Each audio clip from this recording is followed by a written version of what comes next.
बॅगा असतात त्या बॅगा असं आम्ही गाडी घेऊन तिकडे गेलो आणि आम्हाला वाटलं की 10 मिनटात मी येऊ. नंतर त्यांचं ते काम बघितलं आणि 2 तास होते.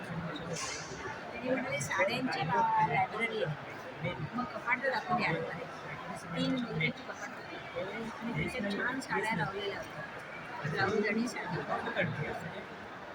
पुणे आणि गरीब मुली असतात कॉलेजमधल्या, आता नवरात्र सुरू झाली की त्यांना त्या रंगाच्या साड्या रंग असतो ना, ते नवरात्र 9 जोडून त्या मुली येतात आणि त्यांना हवी ती त्यांनी साडी घ्यायची.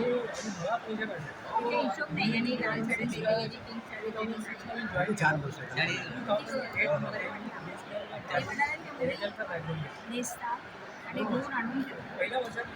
काही मुली अशा असतात की त्यांना साडी आवडलेली असते, त्या म्हणतात आम्हाला साडी आवडली, ठेवून द्यायची. मला एक कौतुक वाटलं की कुठेही विकमणी नाही, त्यांनी एवढं कुठे हे सगळा विश्वासाचा मामला. आणि सेवा म्हणून करताना ना सेवा हे